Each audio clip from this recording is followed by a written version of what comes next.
Sean todos bienvenidos a una nueva edición de Bitácora de Viaje. Les habla Félix Gómez de Sydney, Australia. Y bueno, hoy siguiendo la continuación de la serie El Padre, esta es la entrevista número 3. Me encuentro con mi buena amiga Mari Pernilla allá en la ciudad de Londres. ¿Cómo estás, Mari? Un gusto verte.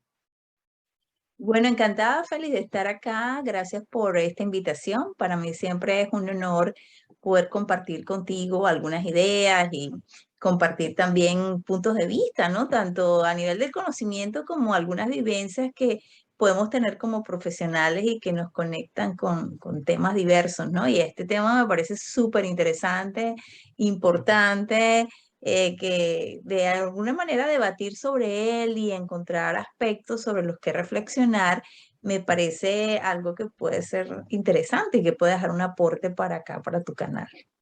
Muchísimas gracias, no, yo encantado de tenerte, Mari, y disfrutar de escucharte también.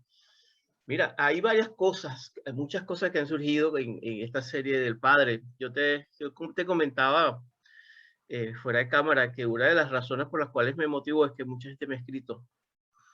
Y Ujú, una de las cosas acerca del tema, pero más allá de eso, ha sido el trabajo que tanto tú como yo hemos tenido en estos mundos de belleza y espanto, que es la salud mental, las comunidades, lo multiculturalismo, el proceso ujú. migratorio, etcétera, etcétera, etcétera.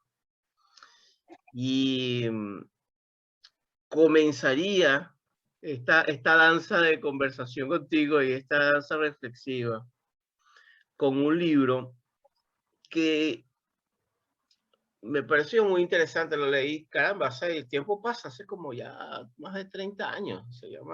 El libro se llama Iron John de Robert Bly. Ah, es un poeta americano, Robert Bly, que él planteaba ya en los años 80. El libro fue bestseller en el New York Times, la lista del New York Times, por 6 meses. El libro batió récord. Es una especie, Mari, de libro que sería el análogo de Mujeres que corren con lobos, Mm, ¿sí? ujú. Y el libro plantea básicamente lo siguiente. El Robert Bly dice, Estados Unidos, específicamente en Estados Unidos tenemos un problema grave, que es la ausencia del padre. Ujú, Tenemos un padre ausente o un padre muy vulnerable, y los que hay están inmersos en el New Age, es decir, en la filosofía de lo happy life, todo es positivo, pero veo un padre sustantivo, poco, no veo padres nutritivos, los que hay son pocos, y eso en mi opinión, ha generado mucha hambre de padres que se traduce, hijos huérfanos de padres, van a los brazos de las sectas, de las ujú. adicciones.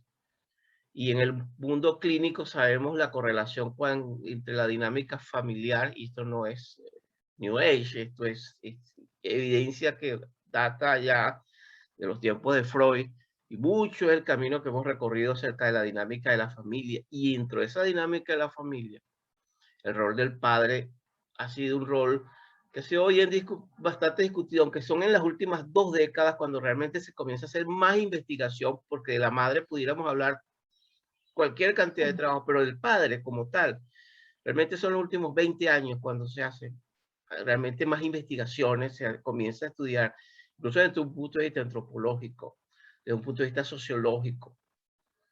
Dicho esto, eh, en tu opinión como psicólogo, ¿tenemos hambre de padre? ¿Qué piensas Ver, tú? es importante entender a qué nos referimos, ¿no? En cuanto a lo simbólico del padre, el rol que representa, que yo creo que se ha ido transformando a medida que ha pasado algún tiempo y si pensamos en unas generaciones atrás, el rol del padre era realmente autoritario, tiránico, ese padre que imponía la ley y que de cierta manera no era tan sensible, ¿no? Hablando de ese estereotipo de padre que pudimos nosotros quizás ver representado en nuestros abuelos, ¿no? esto se ha ido transformando y yo diría que hay una especie de anulación que corresponde a esa hambre de padre, la que tú estás hablando, ¿no? Porque el padre ha ido cediendo espacio, y yo creo que inclusive la tecnología, por ejemplo, hoy ocupa un orden importante en la vida de los niños y de los adolescentes. Ujú. Antes, como no había todo este desarrollo tecnológico, ni redes sociales, ni internet, el padre era quien aconsejaba o quien ordenaba, ¿no? Ahora un hijo puede buscar información y allí es donde voy con lo que yo llamo anular al padre, ¿no? El hijo puede tener más información que el padre, ¿no? Y en ese sentido lo reta y ahí podemos reflexionar al respecto, cómo pierde esa autoridad, ¿no? Yo creo, bueno, lo estoy tomando la tecnología como una cosa metafórica, pero yo creo que también hay otros aspectos en nuestra cotidianidad que han empezado a suplantar esa función paterna y que hacen que quizás, hablando del padre como hombre, se repliegue, ¿no? Porque sabemos que también el padre como elemento simbólico lo puede representar una institución, lo puede representar un gobernante, lo puede Correcto. representar un líder. Ujú. Entonces, cómo ese orden que nosotros esperamos que exista en una sociedad puede ser de cierta manera distorsionado, ¿no? Entonces podríamos hablar de ese padre nutritivo, ese padre positivo, ese padre que guía o que acompaña, que se asemeja al héroe porque busca de una manera u otra el beneficio, y el otro padre, ¿no? Que podría ser ese padre negativo, ese padre quizás negligente, ese padre que renuncia a su responsabilidad y que empieza a ser como un ente pasivo, ¿no? Y yo creo que es interesante reflexionar al respecto porque por eso quizá en muchos aspectos se generan conflictos, ¿no? Conflictos y nosotros a nivel psicológico sabemos de manera importante cómo esta armonía que debería Ujú. existir, si hay una ruptura de esa armonía, esto puede generar síntomas, puede generar diversos problemas y conflictos en la relación, ¿no? Que no son para nada deseables. Hablando tanto de relaciones de padres a hijos como entre hermanos, como las relaciones de pareja que posteriormente pueden verse afectadas por ese patrón que quizás se tomó y que no es el más adecuado, no es el más conveniente, ¿no? Porque estamos constantemente aprendiendo y depende de nuestro nivel de conciencia. Yo diría que podemos hacer algunas transformaciones o podemos ser entes pasivos que simplemente las circunstancias nos van moldeando, ¿no? Ujú. Depende de muchos elementos, Félix. Interesante eso. Porque hay algo también, Mari, en esta línea del padre, es que el padre como un rol. Ujú, En la naturaleza hay un libro muy interesante que me ha llevado toda esta de documentación, me ha llevado a leer todas estas entrevistas. Es que hay un libro muy interesante, de verdad, muy interesante, que se llama El gesto de Héctor, ujú, ujú, de Luigi Zoila. Es un psicoanalista junguiano chileno, no, italiano, que se centra en la figura del padre y hace una revisión dentro de sus limitaciones, porque esto que estamos conversando no son verdades, son reflexiones, son conversaciones, son opiniones que estamos teniendo. ujú. Y hay algo fascinante, ¿no? Que tal vez a mí me ha ayudado a entender un poco la dinámica de esto del padre. Él habla de que en la naturaleza, según la zoología y el estudio de la zoología humana, etcétera, etcétera, es muy fácil la unidad hembra-madre. O sea, es algo Ujú, que es natural por lo menos en los mamíferos, tú lo ves. claro. La unidad, no hay conflicto. La hembra pasa a Ujú, ser madre, la madre hembra, pero en los mamíferos, por ejemplo, el, no existe el padre macho. ujú, ujú. El rol del macho, y lo estudiamos en las grandes comunidades de simios, de monos, tú ves que sí hay una asociación, hay unas reglas sociales de la comunidad donde pueden ir a cazar, donde incluso hay una capacidad de protección y de organización frente a peligros. pero el estado tal como lo conocemos del padre no existe. Ujú. El padre como, en dos palabras, el padre como un hecho, una creación de la cultura. Claro. Y eso es bien interesante. Yo creo que eso marca una distinción muy interesante. ¿Por qué? Porque el padre realmente y eso que es una manera como el ser humano se fue organizando, el Homo sapiens que se va convirtiendo en ser humano, eso es diferente, Ujú. se organiza y va creando por muchas dinámicas que posiblemente nunca vamos a saber. Conceptos como familia, como monogamia, el padre. Ujú. Entonces, con los griegos, los romanos, es que se va perfeccionando ese concepto casi que del padre bíblico, ¿no? Que un poco lo que es la referencia y a veces, ¿no? Porque también a veces hay una confusión entre el patriarcado, que ese es otro tema gordo, y sobre todo con estos tiempos de feminismo, etcétera, radical. Eh, y otra cosa es el machismo. Esos son otros conceptos, incluso daría para otro programa. Pero Claro. el punto es que el hecho de que ser el padre como lo que te da ser padre, según los romanos, el derecho romano, es la voluntad de serlo. Por eso los romanos, cuando nacía un hijo, iban a una especie de lugar donde declaraba que quería ser padre. Y es allí donde el hijo se hacía legítimo. Reconozco como padre que soy padre, ¿no? El hecho de que un padre no, que puede ser biológico, pero eso no te hace padre, puedes engendrar. Claro.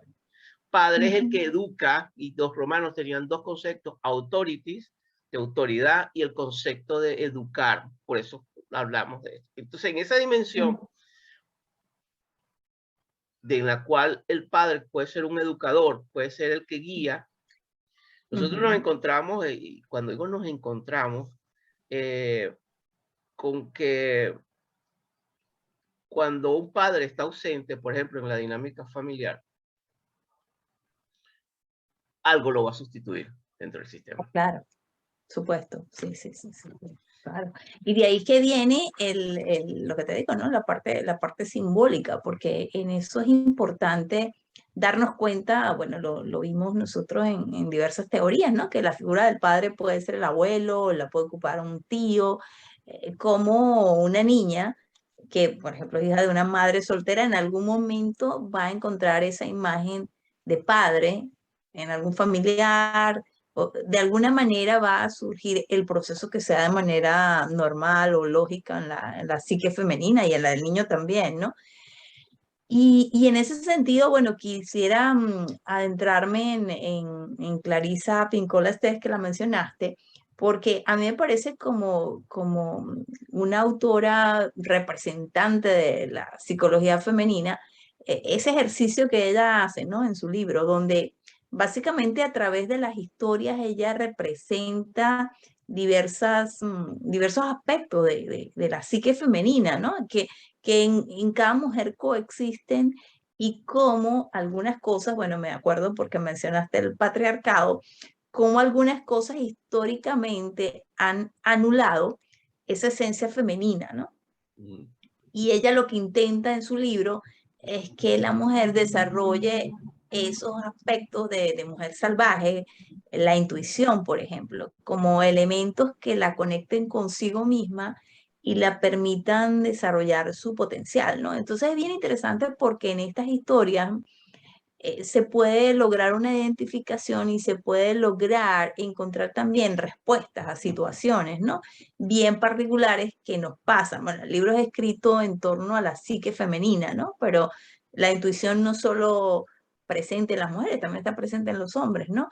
Pero cómo de repente se anula la intuición, que es algo que realmente todos tenemos dentro, y que esa anulación viene por ese orden de ideas que tienen que ver con la autoridad o con el poder, que de cierta manera prestan menos atención a esas capacidades o a ese potencial, a esa sabiduría interna, ¿no? Entonces, claro, cuando ella, a través de estos cuentos, de estas historias que son americanas, que son europeas, ilustra ciertos patrones, nosotros podemos ver reflejadas muchas cosas, ¿no? Muchas en esas historias que aunque allí están plasmadas de manera metafórica, nos deja una enseñanza y pueden hacer que nuestra percepción de ese rol del padre podamos, digamos que desafiarla, podemos cuestionarla, o si es un padre nutritivo presente, podamos ver la influencia positiva que eso pueda tener, ¿no? Que a mí me encanta esto de usar historias para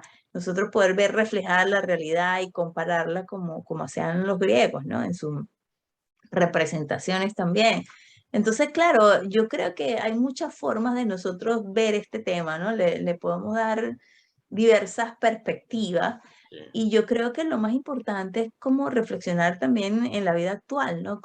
Cómo se sentirá un padre que sea el padre nutritivo, ese padre que guía, pero que en algún momento pueda sentirse frustrado, ¿no? Que pueda sentir que ese rol no tiene el poder que debería tener. No sé qué piensas tú al respecto, ¿no? Porque Mm. yo creo que hay como muchos factores en contra para que esa autoridad, llamémosla desde el punto de vista positiva, no tiránica, pero esa autoridad que marca un orden y que dirige pueda ejercerse de la mejor manera, ¿no? De una manera que genere reacciones positivas en el entorno. Interesante, Mari, porque ahí tocas un tema, abrimos ahí una puerta y un laberinto, hablando Ujú, laberinto del Minotauro, de un tema que se habla muy poco, pasa siempre debajo de la mesa, y es el dolor del padre. Te estoy hablando del padre, de un padre que quiera ser padre, que tenga una familia. Ese es otro tema, el padre ausente, que no lo estamos evadiendo, pero que ya tocaremos, o el padre totalitario o tiránico. El dolor del padre, ese dolor ujú, silente. Yo, por ejemplo, yo puedo entender y acercarme más a mi padre, y tengo 16 años que no veo a mi padre, ujú, cuando nació mi hija. Es decir, ujú, con los años he podido acercarme emocionalmente más a mi padre desde mi propia experiencia de ser padre. Creo que antes sí, pero no. Realmente creo que en cuanto a la comprensión de, por ejemplo, una serie de aspectos, fíjate, eh, sí, y es que esto es lo interesante que yo creo que estamos viviendo. Hay como una especie, yo lo siento, lo veo como una especie de choque. ¿Por qué? Porque si el padre, y este es un planteamiento, es producto de la cultura, ujú, ¿ok? Versus el hecho de el aspecto macho o biológico que está en nosotros. Muchas veces ser padre es un acto de profundo amor y un acto de profunda voluntad. Cuando muchas veces lo que quieres es agarrar un morral y irte y escaparte o salir a un proceso como de regresión, como diría yo, como planteaba Freud. Proceso regresivo, ¿no? Que es lo que pasa con muchos hombres que no superan esa etapa del macho. Lo encontramos trágicamente en África, lo encontramos trágicamente e extensamente en América Latina. Desde México hacia abajo, tú encuentras un patrón de hombres que no superan la etapa del macho, y los padres, que sí los hay, y si los hay nutritivos, es como una especie de batalla heroica frente a la sociedad, porque ujú, incluso conductualmente, socialmente, tú entiendes que hay una tendencia, incluso un reforzamiento a lo contrario. Se aplaude las conductas del macho y muchas veces se ujú, ridiculiza la figura del padre. Entonces, cuando ujú, reflexionando aquí contigo, hay una cosa que es el dolor del padre, el padre que por constructo, si la construcción nuestra es dar autoridad, y puede haber un tipo de autoridad que no es la autoridad es necesaria. Incluso claro. las bandas más, vamos a empezar a desmitificar mitos. Si no hay normas y orden, por ejemplo, en una relación, lo que viene es adicciones, lo que viene es conductas Ujú, destructivas, y lleva a un ser humano a la absoluta vulnerabilidad al mundo, porque precisamente es la función del padre y de la madre, porque es una danza y un equipo. Pero bueno, y ese es otro tema, que el tema de la pareja que danza, que negocia, ese es otro historia. Pero el tema es ese, Mari, el dolor. A veces el dolor que tú no expresas, el dolor cuando llegas a casa y no puedes decir las cosas, el dolor, y que es una cosa que, porque incluso es todo un tema, entonces ahí se mueve todo un ciclo donde creo que frente a eso sí, nosotros tenemos algo que es bien interesante, además que es que en el inconsciente colectivo nosotros seguimos funcionando como hombres y mujeres, ¿sí? Ujú. Seguimos funcionando con los mismos patrones de hace 2000 años, es decir, de un patriarcado. Sí, Nos guste o no nos bueno, guste, pero claro. inconsciente colectivo, eso choca con las transformaciones que las pueden muchos estar de acuerdo, no de acuerdo, lo que sea que esté ocurriendo que datan de hace 30 años.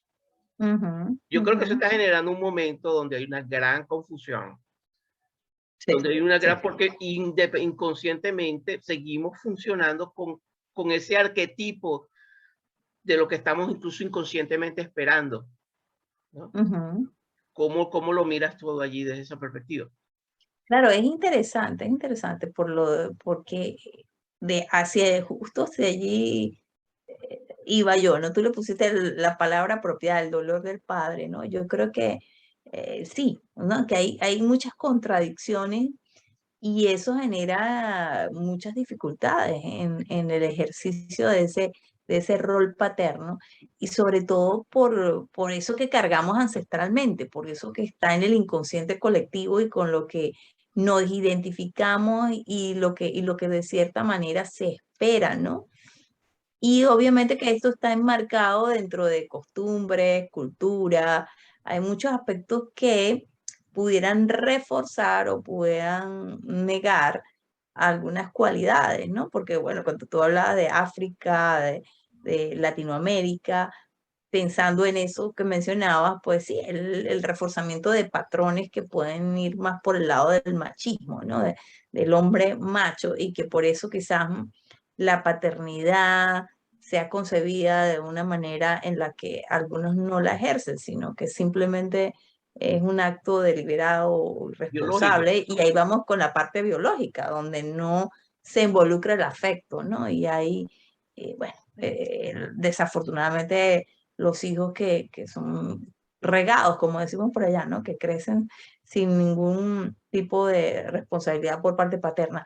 Y claro, el tema es cómo esto afecta al individuo, cómo esto afecta al funcionamiento psíquico en estos casos, el sentir el abandono o el sentirse la negación, ¿no? La negación del nombre, por ejemplo, porque antes esto tenía una connotación negativa, el hijo natural que no llevaba el apellido. Exacto. Y yo me acuerdo que inclusive en las partidas de nacimiento, creo Sí, que era hijo ilegítimo, ¿no? O sea, fíjate correcto. qué connotación lo que significa la palabra legítimo y que te pusieran el i, o sea, y todas esas connotaciones descalificantes Era que una marca. tenía la marca, ¿no? La ausencia del padre, que entonces en ese momento podía tener como ese estigma social que genera rechazo, ¿no? Mira, tiene un solo apellido. Yo me acuerdo que inclusive en Venezuela, donde nosotros venimos, era un solo apellido. Después en algún momento la ley se modificó y ahorita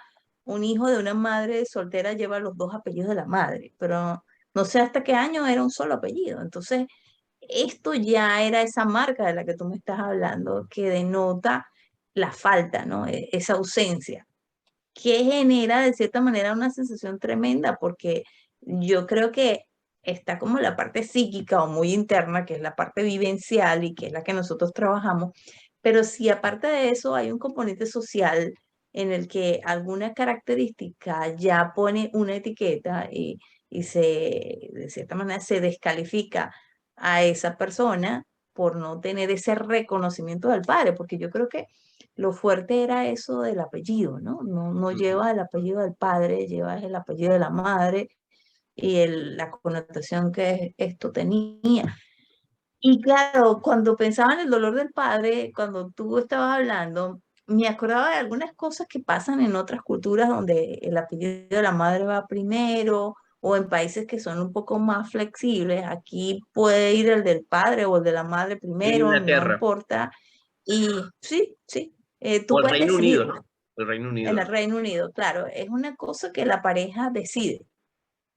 Pero una cosa que me parece súper interesante es que inclusive pueden poner los dos apellidos en el orden que quieran y ponerle una rayita en el medio.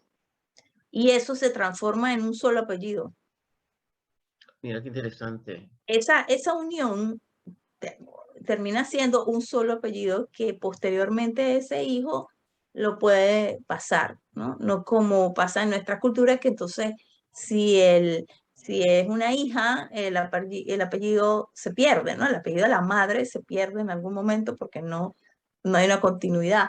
Entonces, claro, fijándome en estos detalles, pensaba en Interesante. esas características de algunas sociedades que tienen como mayor apertura y hay una cosa muy ecuánime, ¿no? No va a predominar esto o aquello, o te dan la libertad de decidir. Y como un padre que pueda ser muy afianzado en el patriarcado se puede sentir hasta herido, ¿no? Herido si está muy aferrado a la costumbre, a lo que nos viene de atrás, ¿no?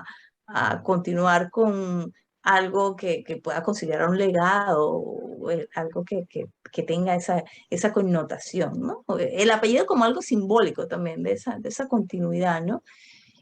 Y bueno, ya adentrándonos un poco en lo femenino, me parecería interesante, ¿no? Chequear y conversar sobre el tema de la mitología griega, ¿no? Que esta autora, Jan Shinoda, lo menciona en su libro de Las diosas de cada mujer.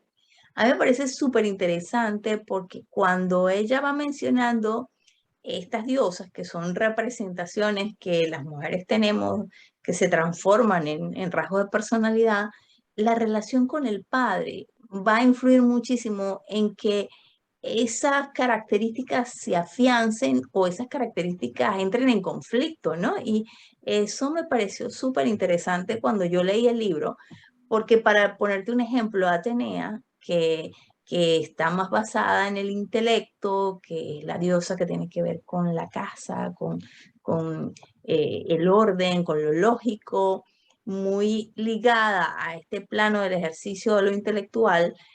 Si el representante padre, que como Zeus es alguien con poder, como con autoridad, que afianza esas características en su hija, digamos que de cierta manera la sigue y se siente orgulloso de esa hija, esa hija va de cierta manera a hacer como complicidad con el padre, ¿no? El padre va a ser su aliado y va a tener una relación mucho más cercana con el padre que con la madre, porque si esta madre es muy afectiva, es emocional, Muy para alguien afrodita.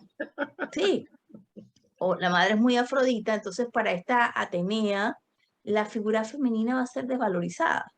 Y esta es una persona que se va a vincular desde niña con niños con los que ella sienta que puede compartir sus ideas, con los que ella pueda fluir a nivel intelectual. Es una persona competitiva. Pero entonces, volviendo a la imagen del padre, si el padre no tuviera esa representación de poder y de intelecto y de uso de la lógica, supongamos que fuese un padre perdedor, Atenea que persigue objetivos, que persigue metas, puede sentir que si ella es exitosa, está traicionando al padre. Entonces es como esa especie de conflicto que se genera con quien representa el rol de padre para estar en cierta armonía, ¿no? Entonces esto representa características femeninas bien interesantes, ¿no? Me centré en Atenea, pero podemos ir analizando No, no, algunas de las magnífico. otras diosas, pero Me me parece parece magnífico. súper, ¿sabes? Porque cuando lo llevamos a los casos o lo llevamos a las pacientes, que es la razón por la que esta psicoanalista junguiana genera todo este tipo de comprensión y aproximación, dar muchas luces para algunas cosas que van pasando, ¿no? Y es importante mencionar que, bueno, pueden existir simultáneamente varias diosas, varios arquetipos de estas diosas, pero hay una que puede predominar y a lo largo de la vida esto puede ser una constante de transformación. Hay un momento que una mujer pueda ser muy Atenea y luego ser Afrodita, ¿no? Y Atenea seguir por allí, pero más relegada, ¿no? Dependiendo de la etapa por la que se pase y de lo que esté ocurriendo, ¿no? En esa historia, ¿no? Es súper interesante, súper, a mí me parece un enfoque muy bueno. Aparte que, fíjate que hay una Atenea, hay algo que es muy interesante, Mari. Atenea como lo representa, la mujer con un rasgo en un momento de su vida, con rasgo ateneico, eh, es una mujer que es la profesional exitosa, Ujú, la abogado exitosa, la mujer de negocios exitosa, que pierde pocas o no pierde batallas, ¿no? Y que claro. generalmente busca hombres en el área de pareja que sean apolíneos, exitosos, ¿no? Ujú, Todas esas parejas ujú, bonitas, limpias, perfectas, que van al fitness, que van al gimnasio, que tú lo ves, y que hay algo interesante, Mari, porque también tenemos la contrapartida. Por ejemplo, hablando de arquetipos de mujer, por ejemplo, de arquetipos que van fluyendo, no son algo perenne, la mujer va cambiando de acuerdo a esta autora, es el hecho de Perséfone. ujú, Ah, Perséfone. Perséfone, brevemente la historia del mito, es, la, fue raptada por su propio tío, Hades. Su madre Deméter cae desesperada buscando a su hija y resulta que el rapto eh, fue un rapto donde el padre de Perséfone sabía que iba a ser raptada, que era por su propio hermano, y el padre fue cómplice. Esa es la otra historia. ujú, La hija ujú, traicionada por el padre. claro. Y que es el otro lado, porque fíjate, dentro de eso, ahí tengo amigas, Mari, y conozco muchísimas mujeres con gran dolor hacia sus padres, con mucha rabia, mucho resentimiento. Una de ellas, una mujer excepcional, me dice y me dijo una vez, Félix, es que yo nunca conocí a mi padre. No sé qué es eso del padre, pero decía con un dolor, una rabia, una furia. Es que yo no sé lo que es el padre. Y ese es el caso de muchas mujeres. Y ahí donde te pregunto, en tu experiencia, cuando una mujer, por ejemplo, Mm. no tiene referencias de, porque ni siquiera tiene una foto de su padre, y no es un caso poco frecuente, ¿qué pasa allí?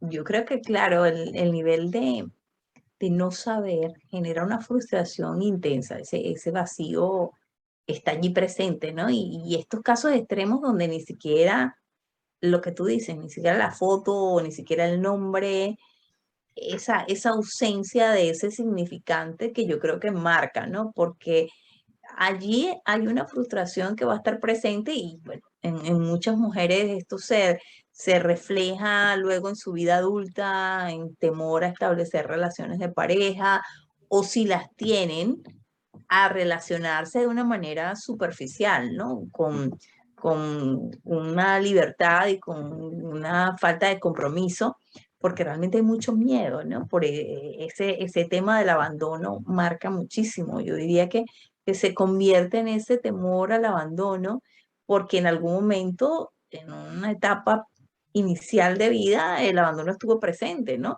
Y desafortunadamente es un tema del que las madres que muchas veces, aunque yo creo que aunque lo deseen, no lo hablan, o sea, no lo hablan con las hijas, porque yo la experiencia que he tenido con pacientes que no saben quién es su papá, no se atreven a preguntarlo, porque la madre nunca se los dijo y porque es un tema como el que no se habla. Y yo creo que esto genera una diferencia.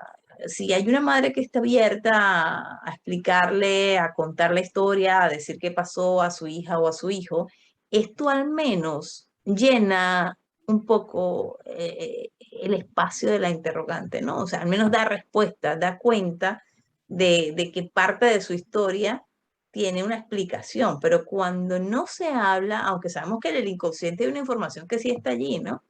Pero esto genera un conflicto tremendo y esto se va a reflejar en las relaciones interpersonales de una manera muy marcada. Interesante, sí. Lo que me evocan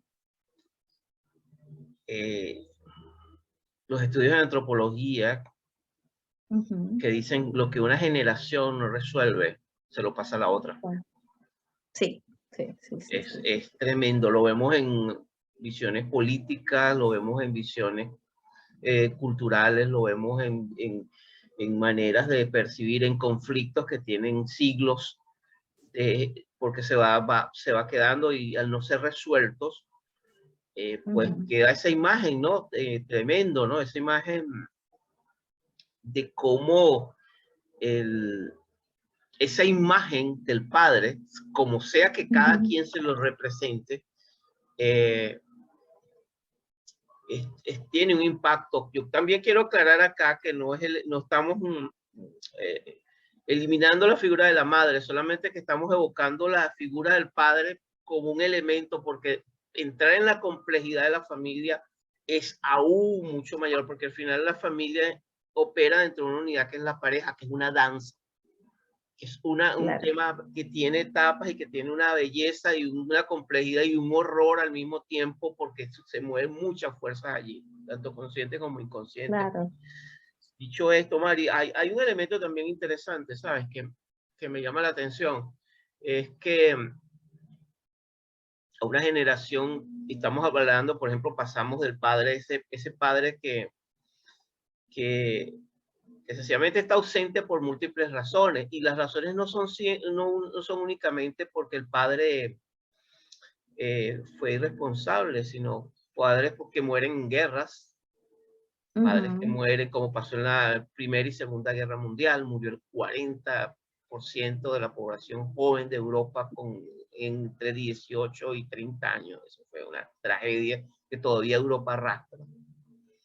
claro, En términos claro. demográficos y en términos de heridas. Mm, Eh, Nos conecta también con el tema de mm, la herida mm, psicológica, la herida de la psiquis, la herida que está allí, donde hay tres elementos que a mí me llaman la atención. Cuando un hijo está huérfano o una hija, hay tendencias o caminos que se ujú. pueden tomar. No estoy siendo determinista, estoy siendo posibilidades que se pueden dar. Uno es el camino de la grandeza, es decir, voy a ser el mejor en la clase, voy a ser el mejor neurocirujano del mundo, porque hay un dolor muy profundo que necesito. Y yo necesito sublimar eso podríamos llamar el camino de la grandeza, el camino de la superación profesional, económica, etcétera, etcétera. Otro camino es el camino de la herida. Y Mm, entonces entro en el minotauro de las enfermedades mentales, de la depresión, de la ansiedad, del, y comienza y etcétera, etcétera. Las conductas destructivas, las adicciones, eso puede generar ese viaje, lo que los antiguos griegos llamaban el mundo del catabasis, del descenso. Y el mundo claro. está poblado en eso. Y también tenemos una Ujú, tercera vía, que es la parálisis. La persona se paraliza. Lo encontramos, por mm, ejemplo, en The Wall, en la película de Pink Floyd.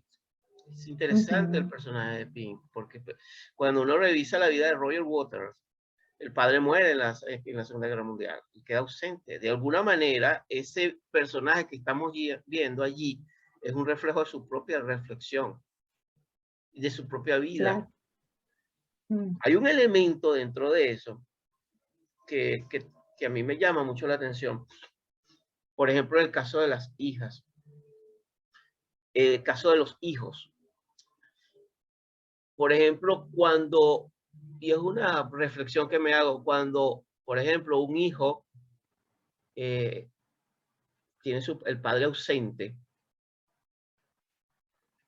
incluso puede ser un padre que está viviendo con la madre, pero que está viajando, porque por negocio, por claro. trabajo o por lo que sea, eh, y el hijo comienza y desarrolla una visión del padre, incluso de su propia masculinidad, desde los ojos de su madre. Ujú, Es todo un tema. Esto es un claro, tema súper. Mm, porque al mm, final vamos encontrando una pérdida de rituales simbólicos, correcto. una Ujú, pérdida significativa de que vas viendo a través de los ojos, por muy buena que sea la madre, y esto no está cuestionado, o hay madres que, por ejemplo, están sobrecargadas de roles, porque son o madres solteras o madres que tienen, y es muy duro para una madre o un padre estar a la cara sin una compensación, un compañero que acompañe en ese viaje tan complicado que es la crianza de los hijos. Y yo encuentro que Mm, eso también al final, cuando un hijo, por ejemplo, varón, ve a su padre desde los ojos de su madre, desde las opiniones de la madre, únicamente, a la larga hay problemas. ¿Cómo lo ves mm, tú? claro. Claro, estaba pensando en esos ejemplos y en casos que tienen que ver con ese padre que sí existe, pero que no está presente, ¿no? Y que, como tú decías, pueden ser circunstancias de trabajo, pero también puede ser su personalidad. O sea, ese Tu padre padre Hades, que, sí, que tipo no, Hades. no. Entonces, como allí, claro, la influencia de la madre es la más poderosa y cómo de cierta manera lo que ella diga o deje de decir, porque no todo es lo que se dice, también lo que se percibe en las emociones, en el lenguaje corporal, todos esos mensajes que llegan y que marcan, ¿no? Que determinan muchas cosas en eso que el niño va construyendo y que va entendiendo sobre el rol del papá, ¿no? Yo, por ejemplo, tuve un caso en que directamente el paciente me dice, bueno, no, porque mi papá, y luego me dijo, bueno, no era mi papá, él era la pareja de mi mamá, pero él tampoco vivía en la casa, no hubo una noche que él durmiera en la casa. Entonces en algún momento ya usó la palabra querida, ¿no? Mi mamá, eh, pues, era la querida de mi papá, ¿no? La Y entonces amante. en aquel momento, esa amante él pues quería igual a su mamá y la admiraba y la respetaba, pero cómo le costaba el ponerle la etiqueta o la característica de ese rol en cuanto al tema pareja. Y vamos a la parte de duelo, ¿no? El dolor de que mi papá nunca estuvo en mi graduación, de que nunca estuvo en mi matrimonio, de que fui a en mi primera comunión, siempre estaba mi mamá, ¿no? Entonces, esos padres que juegan de repente esa, esa posición de tener dos hogares y de que aquí está el amante y que tienen hijos aquí y allá, pero estos están clasificados y los otros tienen otra posición, ¿no? Y cómo esto determina muchas cosas, porque de cierta manera puede generar inseguridad, puede generar como esa comparación, bueno, ¿por qué aquellos hijos sí y nosotros no? Y la desvalorización, ¿no? Porque hay una desvalorización en esa palabra de amante. Esta mujer quizás pueda ser muy afrodita y muy liberal y decir, bueno, no quiero compromiso o me siento bien así, pero nosotros sabemos que Afrodita invita a esa libertad y al cambio, pero también se pierde de la posibilidad de esa construcción que hay en la vida de pareja que tiene que ver con la intimidad, ¿no? Con la entrega, con el compromiso.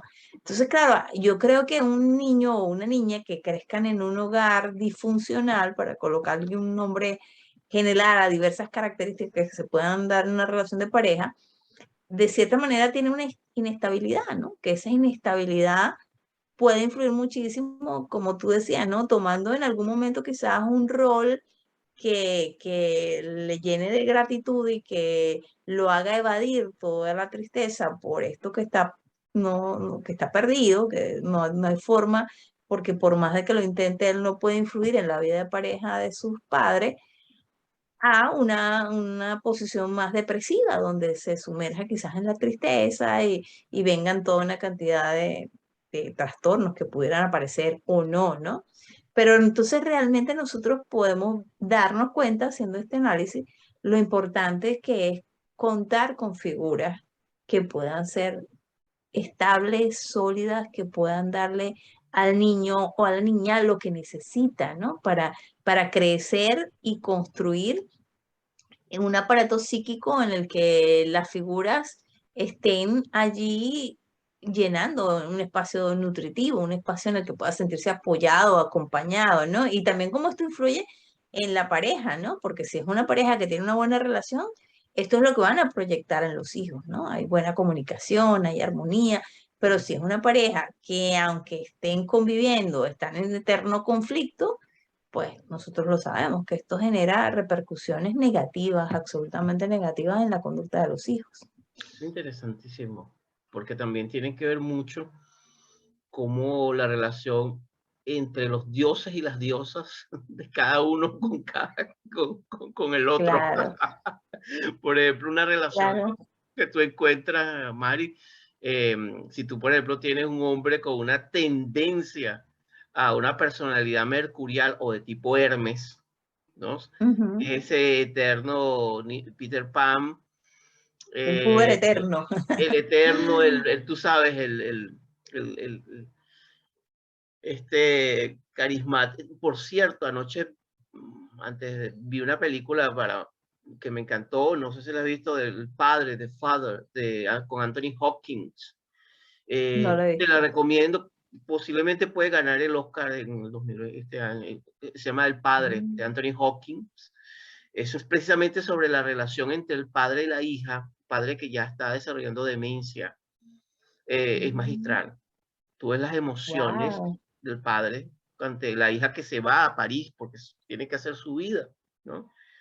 Y afloran mucho estas emociones porque te comentaba, por ejemplo, un hombre que tenga una tendencia tipo Hermes.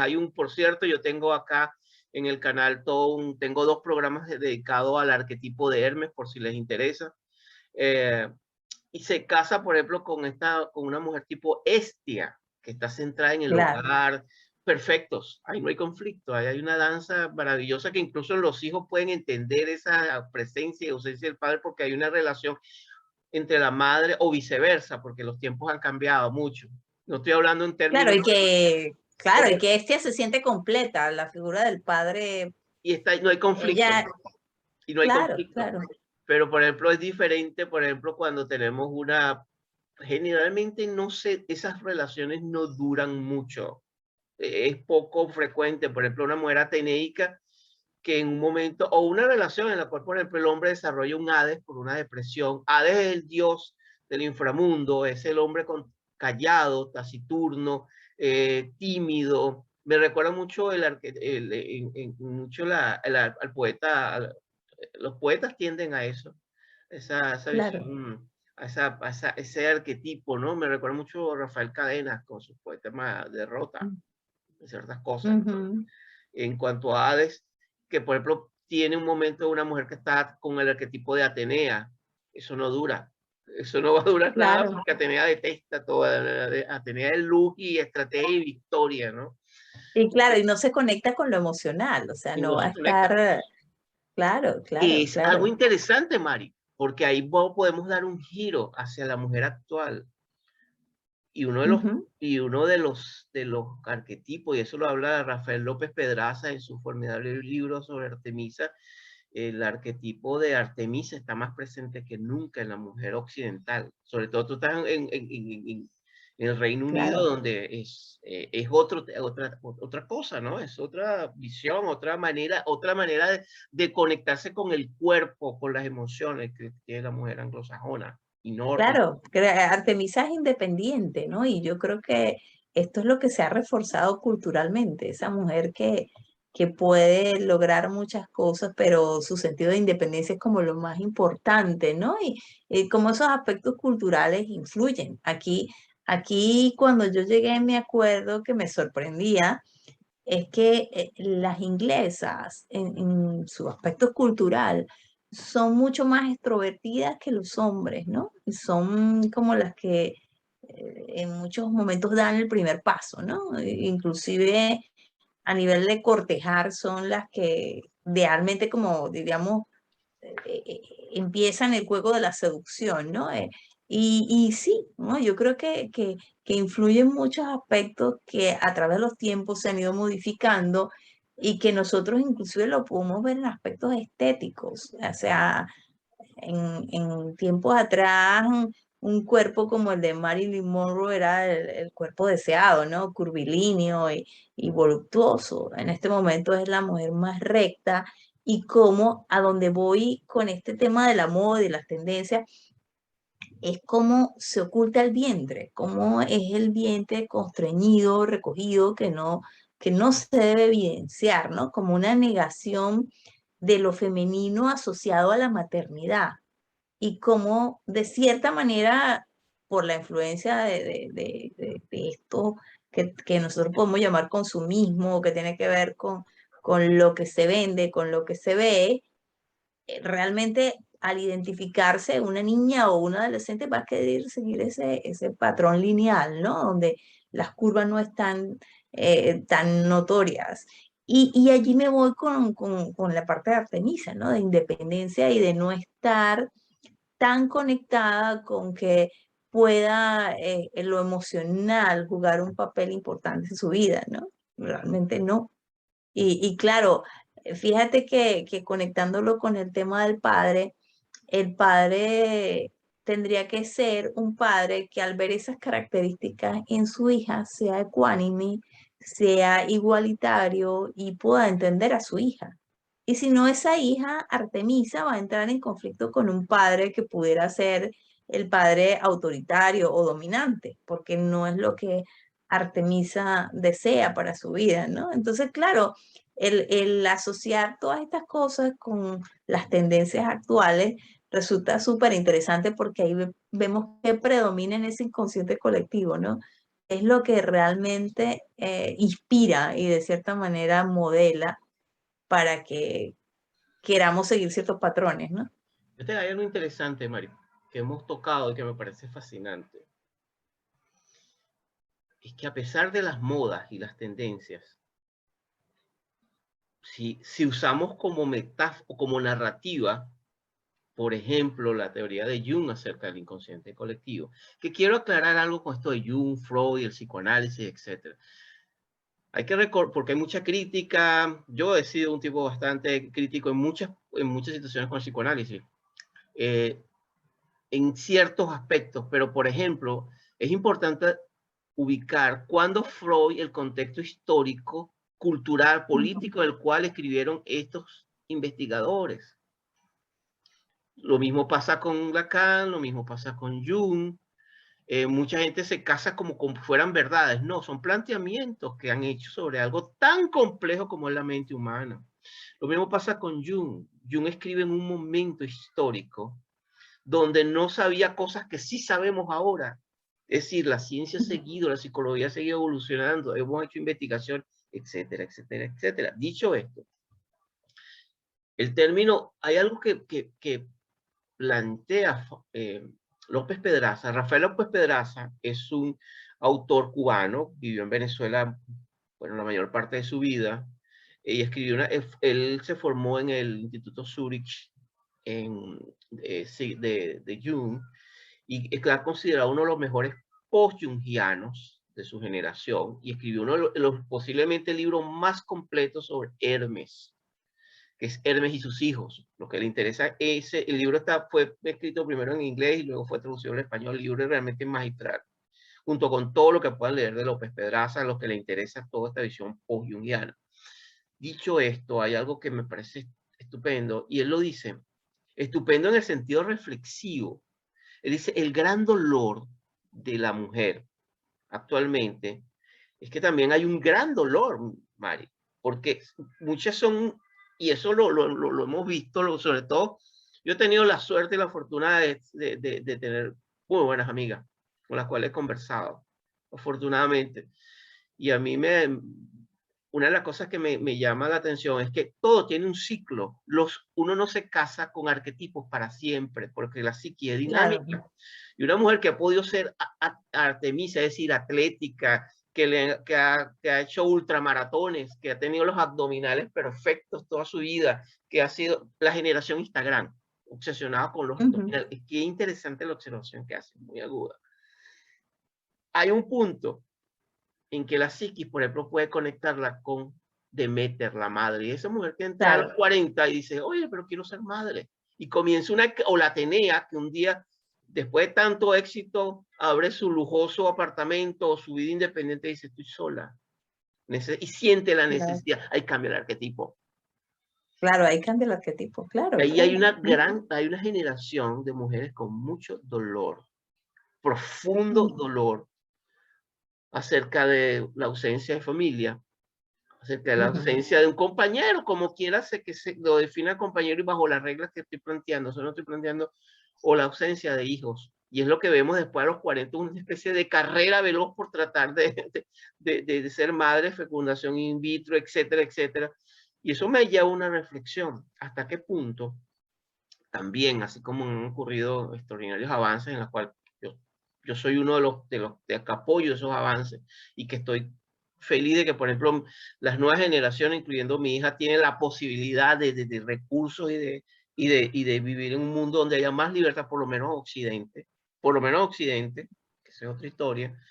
Pero también me llama la atención el alto costo que ha pagado la generación porque todo arquetipo tiene doble aspecto, un Ah, aspecto claro.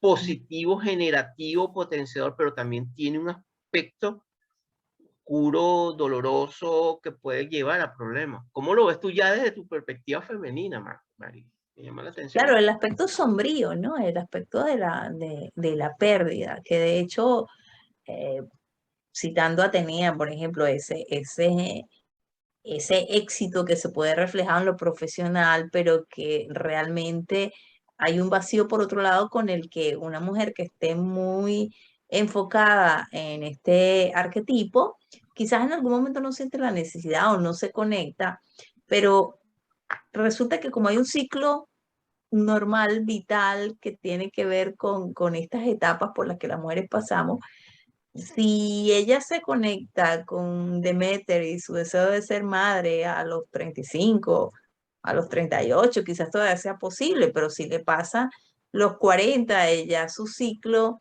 vital no tiene la misma energía, la misma posibilidad, ya sus hormonas no están en condiciones, desafortunadamente viene la frustración, ¿no? Y es cuando nos encontramos en la experiencia a muchas mujeres con esa sensación de vacío y de arrepentimiento, o sea, por haber dado tanto espacio al éxito o a la independencia o al logro de las metas, de los objetivos y al no conectarse con lo emocional, ¿no? Entonces, claro, por eso que quizás lo ideal es que haya diferentes momentos en los que, aunque se pase una etapa, no, el calendario no nos traicione, ¿no?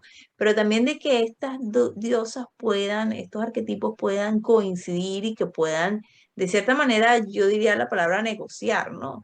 ¿En qué momento puede darse un espacio para una vida de pareja? ¿En qué momento los hijos pueden estar como un deseo, ¿no? Y claro, yo creo que es la conexión con el propio ser, ¿no? Que es lo que permite darnos cuenta en qué momentos podemos estar más dispuestas para una cosa o para otra, y sobre todo porque tener arraigado un arquetipo de una manera casi que absoluta, pues bueno, tiene una cantidad de sombras allí, usando un poco el concepto también de Jung, ¿no? Esas partes oscuras que tienen que ver con esa imposibilidad, por ejemplo, de Atenea de no ser empática, de que no puede ser empática, de que no puede entrar en sintonía con otras mujeres y no se puede relacionar de manera armónica con otras mujeres Que no sea porque la se competencia, ¿no? relaciona, se relaciona desde la competencia, exactamente. Desde Entonces los esto le celos. impide de los celos. Entonces, claro, toda esa parte negativa que la podemos observar en la práctica clínica en muchas mujeres, ¿no?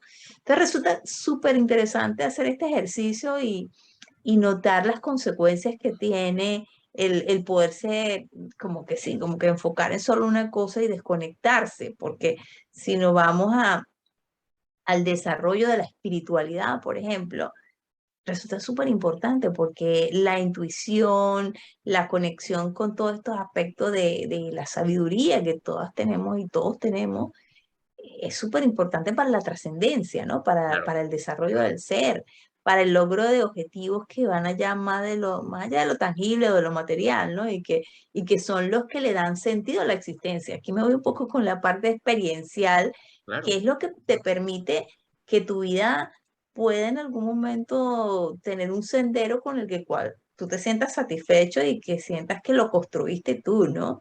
Con una intención, estando consciente de para dónde quieres ir y por qué, y qué aspectos de las cosas que tú haces te van a llevar a ese momento, a ese encuentro contigo mismo, ¿no? Con tus propios deseos de realización, ¿no? Entonces yo creo que al final y al cabo es la búsqueda de sentido en la vida lo que nos debería orientar y que lo que puede como iluminar ese sendero es la conexión con el ser, ¿no? Es fascinante, porque al fin y al cabo es un viaje y fíjate, esto es como esta conversación la asocio como un mandala, porque nos volvemos Sí. al Padre. Fíjate todo Ujú, lo que puede pasar, ¿no? El impacto que tiene la imagen, incluso la imagen del Padre que uno puede tener, como quiera que la representa. Y también creo que hay en el psicoanálisis el freudiano, ahí se habla de las funciones del super yo. Y dentro de ujú, esas funciones del super yo está la parte normativa, la parte de juzgar, la parte, incluso la parte de proteger, ¿no? De cuidar, y está asociado con el padre. ujú, Entonces es interesante porque las funciones que se ejerzan, aunque no se ejerzan, igual va a estar moviéndose y va a estar tocando y va a estar ahí influenciando en nosotros. Afortunadamente, bueno, fíjate que todo esto es lo que Jung llamaba el destino. ujú, Y que el ujú. destino es a menos que uno haga conciencia de lo que está dentro de uno. Cuando uno empieza a hacer conciencia de lo que, caramba, este patrón vendrá de mi mamá, de mi papá. Este patrón, esto que yo Ujú, estoy repitiendo un mito de generaciones, que son los ujú, mitos que vivimos. Por ejemplo, claro. yo encuentro y los mitos no solamente los tenemos a nivel individual, el mito familiar, el mito colectivo. Por ejemplo, el caso, hay muchas reflexiones que pudiéramos hacer, ¿no? Cuando encontramos padres, por ejemplo, sádicos o padres Ujú, totalitarios. Voy a hacer un ejemplo que puede ser políticamente incorrecto, pero que es absolutamente cierto. Por ejemplo, hay un libro muy interesante que es sobre la historia del padre de Simón Bolívar, sobre el lobo feroz, que, bueno, es una investigación que se ha hecho y donde lo que se descubrió es que el padre de Bolívar era un depredador sexual. Esto es terrible decirlo. Y yo me pregunto, bueno, y el libro está documentado, lo voy a subir ahorita para que quede la constancia de donde tomé esta información, pero también lo planteaba varios historiadores. O sea, más allá de que sea porque cuando yo toco, por ejemplo, el tema de Bolívar para los venezolanos, estoy tocando casi una cosa sacra arquetipal, pero imagínate el impacto que tuvo, porque fueron violaciones sistemáticas que refieren la historia que hizo el padre de Bolívar hasta que el arzobispo de Caracas tuvo que ir a hablar con él. O sea, fue una cosa ujú, realmente, yo me pregunto la influencia que tuvo eso sobre Bolívar, porque era una familia donde la madre tenía 14 años y el padre tenía 41 años, y a pesar de que en esos tiempos era válido porque era parte de unos acuerdos, imagínate el impacto sobre una niña de 14 años, una adolescente de 14 años, básicamente la psiquis es la misma, 200 años, 100 años, hay un impacto tremendo, ¿no? Pero por nombrar solamente un ejemplo, ese aspecto de ese padre que también puede ser un aspecto cronos, un padre devorador, un padre, ujú, y así como podemos hablar de que existe un padre ausente, también puede haber ujú, exceso de padre. Ese claro. padre que está allí ahogando al hijo o a la hija en todo, que quiere controlarlo todo, hasta el celular que tiene, lo que ve, absolutamente todo, también genera, sabemos, desajustes en los mecanismos. Claro, Entonces, el padre es sobreprotector sí, y realmente transmite entonces a su hijo esa sensación de que el mundo es un lugar peligroso, ¿no? Y puede crear más bien entonces lo contrario. Al protegerlo tanto, el hijo se siente indefenso o la hija, y si mi padre no puedo enfrentar el mundo, ¿no? Puede generar una sensación de indefensión porque no impulsa la independencia. Y con esa sobreprotección, el mensaje que queda es que el mundo es violento, el mundo es un lugar al que hay que temer, ¿no? sé que ahí me, me, me llevas a una reflexión, Mari, que tiene que ver con el tema de hipnótico. de los Ujú, trances hipnóticos. En las tradiciones antiguas, desde que arrancan antes del medioevo, hay un concepto muy interesante, el de esa tradición del bendecir y el maldecir. Y el mentor generativo es un tipo de mentor que nos bendice. Es un tipo de ujú, mentor que nos dice, I see you, te veo tu esencia, tu espíritu, no estoy viendo tu nariz, no estoy viendo tu cabeza, estoy viendo tu ser, tú como ser humano. Es la presencia ujú. cálida que podemos encontrar en una persona que ve a un niño que no cree en sí mismo, un ser humano que no cree en sí mismo. Esos son los grandes mentores que nos cambian la vida. Ese, te veo, yo te veo. Mm, Y eso lo encontramos en la función tanto materna como paterna, o sea, padres que bendicen a sus hijos. Eres bienvenido, estoy feliz de ujú, verte, qué bueno lo que ujú. hiciste, estoy aquí, te escucho, el mundo está esperando por ti, hay cosas buenas en el mundo, qué día tan hermoso, ¿no? Le cambia el marco a un niño, le marca el cambio, el marco a una hija, a un hijo. Claro. Tenemos el otro extremo, padres oscuros, los tenemos en el Darth Vader de la Guerra de las Galaxias. Es Ujú, algo que nos estremece cuando uno está metido en estos temas. Que toca, claro. porque es un padre el dolor de Anakin lo transformó en lo que lo transformó y al final el hijo el que lo enfrenta, porque esa es otra cosa, el hijo que tiene que enfrentar al padre porque si no muere Sí, psíquicamente y tienes que enfrentarlo y al final ese es otro ritual que hay que atravesar. Tarde o temprano tenemos que enfrentar al padre y vencerlo. Y a veces duele, pero es parte del viaje. Y luego claro. reconciliarnos con el padre. Y ahí donde me voy al Ujú, otro extremo también, el padre que maldice a los hijos. Y cuando yo hablo del ujú, padre, no solamente, Mari, me estoy refiriendo al padre de una familia, me estoy refiriendo, el padre puede ser una generación de políticos corruptos y mercenarios que traiciona a un país. Eso lo hemos ujú. vivido.